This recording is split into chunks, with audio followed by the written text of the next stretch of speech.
Hi, good morning everyone. Ayan, still Eric Carmejo. Nandito pa rin kami sa Cebu City at Bayfront Hotel Capital Site. Ayan, mamaya alis na kami, papunta na kami ng Manila. Pero meron pa kaming last destination. Pupuntahan namin yung property ni JK Capital dito sa Argao. Nasa 4 hectares ito. And binibenta namin to para good for residential area kasi maganda yung development do sa lugar na yon in the future.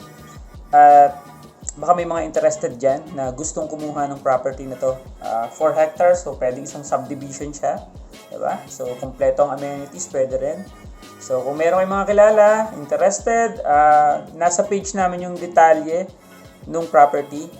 And then, pwede din kayo mag-inquire dito para ngayon maibato ko kayo dun sa page. Merong sasagot sa inyo doon na customer service at para mag-asikaso ng mga information na kailangan nyo.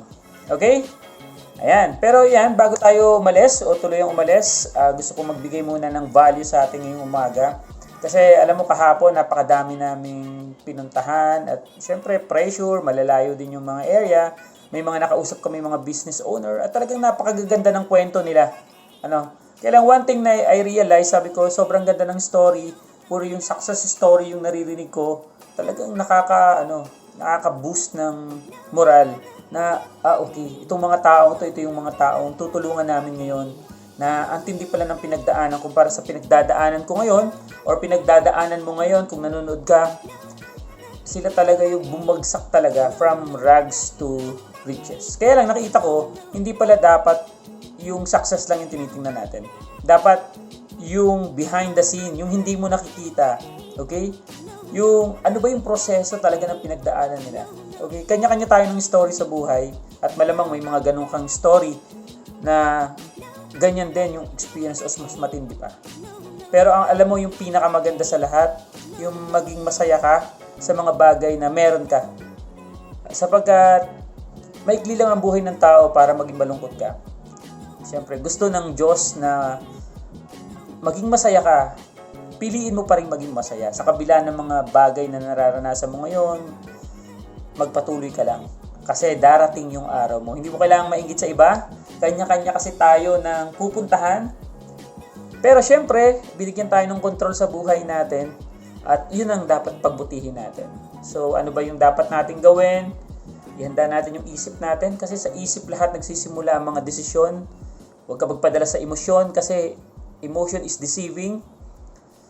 Ngayon, kung nandito lahat at nandun, unang-una sa lahat, syempre, magiging maayos yung path mo. Pero hindi magiging madali. So, walang easy life. Sabi nga ng isang business owner na nakausap ko, walang easy life. Talagang ikaw yung gagawa para maabot mo yung pangarap mo. Pero mahalaga daw, iset mo siya sa isip mo. At lagi mong isipin, lagi mong gawin yung papunta doon. So, huwag kang mag-iiba ng daan. Basta focus ka lang sa gagawin mo. Kaya lang, kailangan mo ng mga paghahanda. So, unang-una, yung growth mindset mo. So, imbis na mag-engage ka sa mga negativity, pumasok ka sa mga bagay na pwede kang matuto. So, yung pagbabasa ng libro, syempre, pasok yan. Yung mga makinig sa mga motivational speaker, okay yan. Pero ang pinaka-okay sa lahat talaga din is yung experience. Kasi ito yung magtuturo sa'yo eh. Isa doon sa mga nakausap ko kahapon na mentor ko, syempre, kasama ko siya, kaya siya yung mentor ko. At talagang malaki yung impluwensya niya sa buhay ko. Ang sinasabi niya sa akin, huwag mong isipin na ang failure o rejection ay disappointment sa buhay mo. Huwag mong isipin na ito ay mistakes, sabi niya. Isipin mo na lahat ng failure na nangyayari sa buhay mo, ito ay part ng success at ito ay learning. So, huwag ko sasabihin na rejection yon, huwag ko sasabihin na mistake decision yon. Isipin ko daw na learning yon. So, every time na nagkakamali ako, dapat meron akong learning na nakukuha. Okay, meron ako dapat value na nakukuha para sa gayon, hindi ko na siya uulitin sa mga susunod. Okay? So, kung nagustuhan mo yung mga gantong topic, talagang medyo nag-i-enjoy na rin akong mag-vlog. Kasi nakikita ko may mga tao na hindi maniniwala sa akin, pero may mga taong mahihipo ko at matatouch ang buhay mo. Okay? So, yun talaga yung gusto ko. Yung kahit papaano, kahit sabi ko nga, nabubuhay ako, nagtatrabaho ako, nagtatravel ako, gusto ko may sense of value na pwede kong i-share sa mga taong may matinding pinagdadaanan ngayon.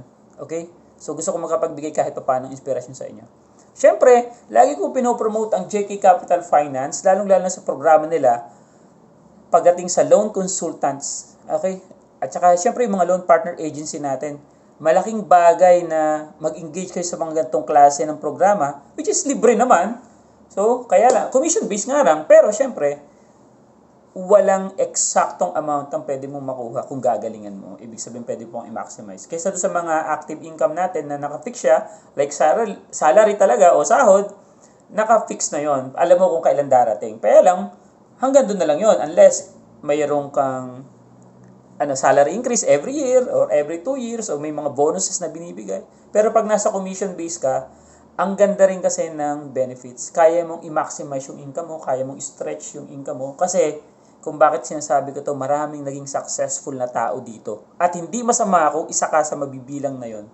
Okay? So, focus ka lang. Ang gagawin mo, aralin mo, ulit-ulitin mo. Sabi nga nila, repetition is mastery. Walang masama kung ulit-ulit. Kasi kapag lagi mong naririnig parang musika, kahit hindi mo isulat, kaya mong kantahin yung lyrics. Kaya lang, iba't ibang mood. Di ba? Kasi kapag masaya ka sa rhythm, nai-enjoy mo. Pero pag malungkot ka, naiintindihan mo kung ano yung lyrics ng kanta.